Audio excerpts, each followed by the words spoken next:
नमस्कार दोस्तों, विक्का टीवी पर आपका स्वागत है। हाल ही में जो युद्ध यूक्रेन और रूस के बीच जारी है, आपने उसकी तस्वीरें देखी होंगी। पुतिन की सेना ने यूक्रेन पर आक्रमण कर दिया।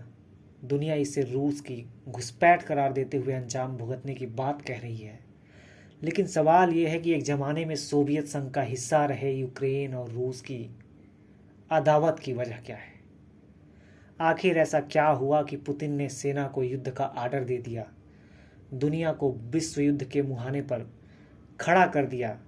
आइए इस विवाद की वजह समझते हैं। दरअसल रूस और यूक्रेन के बीच तनाव नवंबर 2013 में तब शुरू हुआ जब यूक्रेन के तत्कालीन राष्ट्रपति विक्टर यानुकोविच का कीव में विरोध शुरू हुआ। यानुकोविच को रूस का समर्थन हासिल था, जबकि प्रदर्शनकारियों को अमेरिका और ब्रिटेन का। बगावत के चलते फरवरी 2014 में यूक्रेन के राष्ट्रपति यानुकोविच को देश छोड़कर रूस में शरण लेनी पड़ी थी।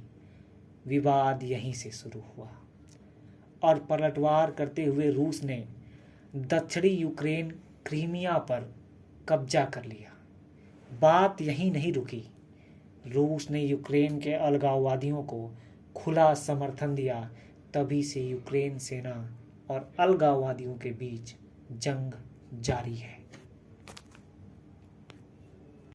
रूस और यूक्रेन के युद्ध के और भी कारण हैं। यहाँ ये भी समझना आपको चाहिए कि पूर्वी यूक्रेन के कई इलाकों पर रूसी समर्थित अलगाववादियों का कब्जा है। यहीं के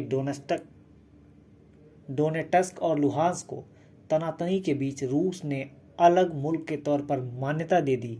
ये वही इलाका है जहां पुतिन ने सैन्य एक्शन का आर्डर दिया। सवाल ये है कि 2014 से सुलग रहे विवाद अचानक जंग के शोलों में कैसे बदल गया। दरअसल अलगाववादियों से निपटने के लिए यूक्रेन ने नई रणनीति बनाई। यूक्रेन ने नाटो से दोस्ती और खुल्लम खुल्ला अमेरिका की शरण में पहुंच गया। बात तब बिगड़ गई जब यूक्रेन ने नाटो में शामिल होने की तैयारी शुरू कर दी। रूस यही चाहता कि यूक्रेन नाटो का हिस्सा न बने। इसके पीछे तर्क यह है कि यूक्रेन अगर नाटो से जुड़ जाता है तो रूस पूरी तरह से घिर जाएगा, क्योंकि भविष्य में नाटो देश की मिसाइलें यूक्रेन की धरती पर तैनात की जाएंगी, जो भविष्य के लिए रूस के लिए बड़ी चुनौती साबित हो सकती हैं। असल रूस चाहता है कि नाटो अपना विस्तार न करे। राष्ट्रपति पुतिन इसी मांग को लेकर यूक्रेन और पश्चिमी देशों पर दबाव डाल रहे थे।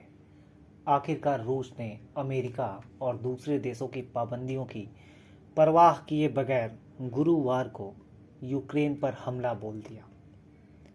अगर रूस नहीं रुका तो अगले कुछ घंटों में यूक्रेन के बड़े हिस्से पर कब्जा कर लेगा, और अगर ऐसा हुआ तो एक बार फिर रूसी विस्तार से दुनिया का नक्शा बदल जाएगा। दरअसल यूक्रेन की सीमा पश्चिम में यूरोप और पूर्व में रूस से जुड़ी है। सोवियत संघ के विघटन से पहले तक यूक्रेन यूएसएसआर का हिस्सा था, लेकिन अलग कैसे हुआ, ये कहानी भी सुनिए। दरअसल सेकेंड वर्ल्ड वॉर खत्म होने के बाद दुनिया दो गुटों में बट गई थी। एक तरफ अमेरिका और दूसरी तरफ सोवियत संघ। 25 दिसंबर 1991 को सोवियत संघ टूट गया और अलग अलग 15 राज्य बने। ये 15 मुल्क हैं: Ukraine, Armenia, Azerbaijan, Belarus, Estonia, Georgia, Kazakhstan, Kyrgyzstan, Latvia, Lithuania, Moldova, रूस, तजाकिस्तान, तुर्कमेनिस्तान और उज्बेकिस्तान।